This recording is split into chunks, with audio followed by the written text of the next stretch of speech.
siamo alla premiazione del vincitore di tappa. Si aggiudica la 14ª tappa del Giro d'Italia, un corridore italiano che difende i colori della Ineos Grenadier, il campione del mondo Filippo Ganna!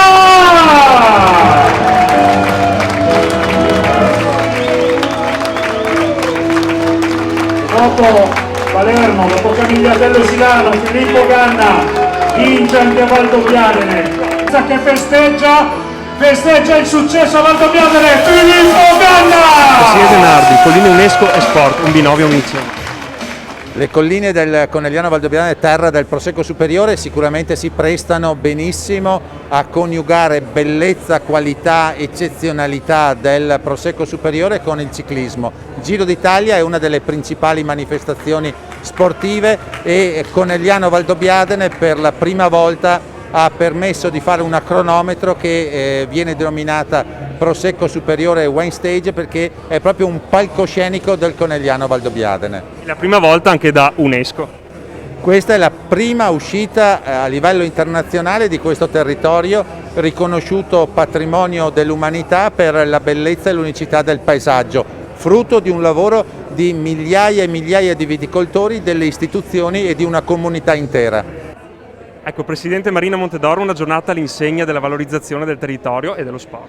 Sì, assolutamente. Oggi per noi è quasi una giornata storica perché è la prima volta che il Giro onora le colline dopo che sono state inserite all'interno della lista appunto del patrimonio UNESCO, per cui direi che oggi è una giornata celebrativa per queste colline, anche perché effettivamente abbiamo la possibilità di andare in mondovisione, per cui chiunque ci potrà vedere e avere anche così avere voglia di venire a vederle poi dal vivo, per cui assolutamente sì, è una grande giornata. No, non sono state fatiche, oggi è stata felicità per il lavoro di un comitato di tappa che ha lavorato bene di squadra. Abbiamo fatto il massimo considerando che è un periodo molto difficile di emergenza sanitaria, però vedere la tanta gente sul percorso e vedere una tappa che va contemporaneamente in 200 paesi in tutto il mondo è una grande felicità. Ecco, Presidente Stefano Marcon, una giornata all'insegna dello sport e della valorizzazione del territorio. Bellissimo, bellissimo perché la provincia di Treviso è in grado di mettere in evidenza delle bellezze che altre parti del territorio ci invidiano. Che lo si faccia attraverso lo sport, che è veicolo di buone abitudini, di salute, di squadra, di rispetto, insomma di quei valori che fanno crescere bene una società. È un piacere grandissimo per la provincia di Treviso poter ospitare questa tappa del Giro d'Italia. Guida la classifica generale del Giro d'Italia, un corridore che arriva dal Portogallo e difende i colori della De Koenig Quick Step, João Almeida!